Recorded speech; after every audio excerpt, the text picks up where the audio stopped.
Patriotism means to stand by the country. It does not mean to stand by the president. There is but one answer to terrorism, and it is best delivered with a Winchester rifle.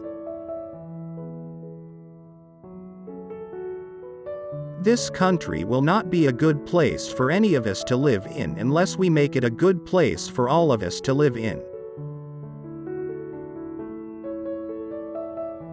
It is not the critic who counts, not the man who points out how the strong man stumbles, or where the doer of deeds could have done them better. The credit belongs to the man who is actually in the arena, whose face is marred by dust and sweat and blood, who strives valiantly, who at best knows in the end the triumph of high achievement, and who at worst, if he fails, at least fails while daring greatly. Patriotism means to stand by the country. It does not mean to stand by the president or any other public official, save exactly to the degree in which he himself stands by the country. It is patriotic to support him insofar as he efficiently serves the country. It is unpatriotic not to oppose him to the exact extent that by inefficiency or otherwise he fails in his duty to stand by the country. In either event, it is unpatriotic not to tell the truth, whether about the president or anyone else.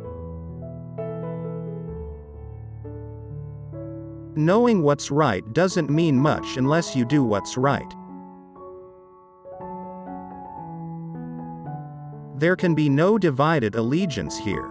Any man who says he is an American, but something else also, isn't an American at all. We have room for but one flag, the American flag. We have room for but one language here, and that is the English language, and we have room for but one sole loyalty, and that is a loyalty to the American people. To announce that there must be no criticism of the president, or that we are to stand by the president, right or wrong, is not only unpatriotic and servile, but is morally treasonable to the American public. Nothing but the truth should be spoken about him or anyone else. But it is even more important to tell the truth, pleasant or unpleasant, about him than about anyone else. If you could kick the person in the pants responsible for most of your trouble, you wouldn't sit for a month. Behind the ostensible government sits enthroned an invisible government owing no allegiance and acknowledging no responsibility to the people. To destroy this invisible government, to befoul the unholy alliance between corrupt business and corrupt politics is the first task of the statesmanship of today. Do what you can, with what you have, where you are.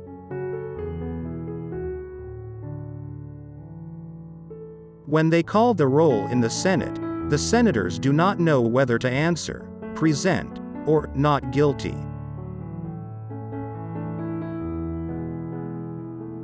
There is no room in this country for hyphenated Americanism. The one absolutely certain way of bringing this nation to ruin, of preventing all possibility of its continuing to be a nation at all, would be to permit it to become a tangle of squabbling nationalities. Do something now. If not you, who? If not here, where? If not now, when? Be practical as well as generous in your ideals. Keep your eyes on the stars, but remember to keep your feet on the ground. In any moment of decision, the best thing you can do is the right thing. The next best thing is the wrong thing, and the worst thing you can do is nothing. Most of us tiptoe through life in order to make it safely to death. Every reform movement has a lunatic fringe. Nobody cares how much you know, until they know how much you care. The bosses of the Democratic Party and the bosses of the Republican Party alike have a closer grip than ever before on the party machines in the states and in the nation. This crooked control of both the old parties by the beneficiaries of political and business privilege renders it hopeless to expect any far-reaching and fundamental service from either. To educate a man in mind and not in morals is to educate a menace to society. Here is your country. Cherish these natural wonders. Cherish the natural resources. Cherish the history and romance as a sacred heritage, for your children and your children's children. Do not let selfish men or greedy interests skin your country of its beauty, its riches or its romance. All contributions by corporations to any political committee or for any political purpose should be forbidden by law.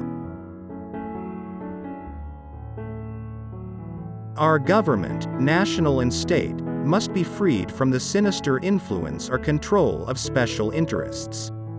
Exactly as the special interests of cotton and slavery threatened our political integrity before the Civil War, so now the great special business interests too often control and corrupt the men and methods of government for their own profit.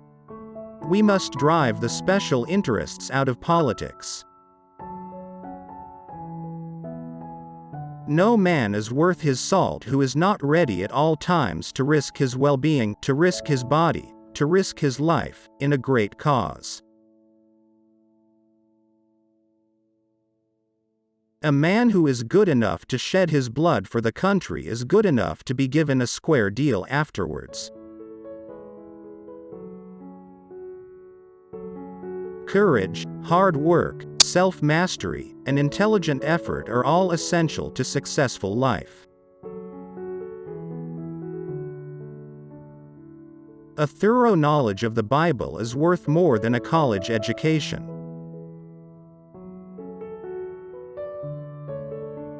Every immigrant who comes here should be required within 5 years to learn English or leave the country. The things that will destroy America are prosperity at any price, peace at any price, safety first instead of duty first, the love of soft living, and the get-rich-quick theory of life. The best executive is one who has sense enough to pick good people to do what he wants done, and self-restraint enough to keep from meddling with them while they do it. The worst lesson that can be taught to a man is to rely upon others and to whine over his sufferings. A man who has never gone to school may steal from a freight car, but if he has a university education, he may steal the whole railroad. Nothing in the world is worth having or worth doing unless it means effort, pain, difficulty. I have never in my life envied a human being who led an easy life. I have envied a great many people who led difficult lives and led them well. Comparison is the thief of joy. No greater wrong can ever be done than to put a good man at the mercy of a bad, while telling him not to defend himself or his fellows. In no way can the success of evil be made surer or quicker. If we lose the virile, manly qualities, and sink into a nation of mere hucksters, putting gain over national honor, and subordinating everything to mere ease of life, then we shall indeed reach a condition worse than that of the ancient civilizations in the years of their decay.